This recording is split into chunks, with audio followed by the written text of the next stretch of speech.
once you are there, nobody is supporting you, or everybody is against you.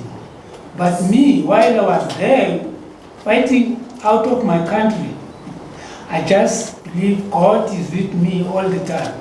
So when I go to the ring, I don't trust myself, I trust God's going to give me the strength and the wisdom doing things that I'm going to do. So it was very tough when I was fighting a famous boxer like Nigel Benn in his own country.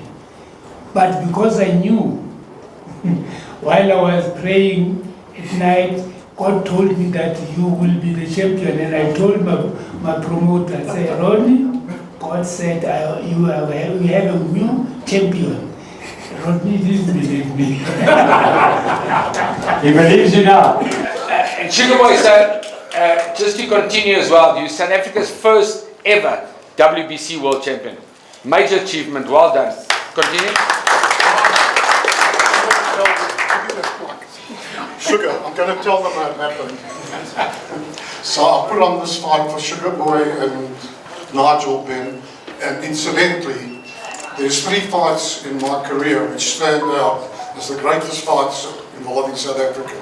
Brian Mitchell against Tony Lopez, still the greatest fight that this country's produced. Sugarboy Malinga against Nigel Benn, and Vianney Bungu against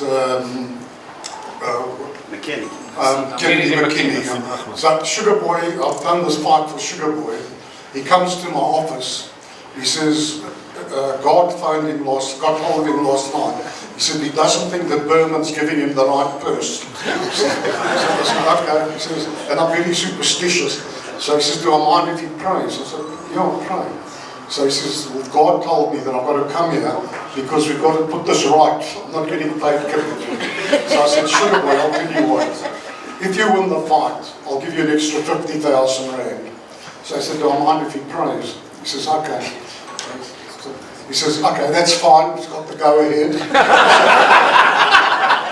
So he's leaving my office. I've got an affliction. I like gambling. I'm leaving the office. He says, he's leaving the office. He says, one more thing. God told him he's going to knock out Nigel Benn in the 6th round. So I came to London, I had £100 in my pocket. He was 66 to 6 to 1 to win in the 6th round knockout. So they went by £100. The first punch of the 6th round, he got dropped. Anyhow, to his credit, it was one of the greatest victories because he verbalised that you got no idea. Brian had it with Tony Lopez. You walk into these hostile environments. South Africa's not a hostile environment. They were virtually pelting him and swearing at him, but he just walked straight in and he was totally magnificent. So I thought it just deserves that story.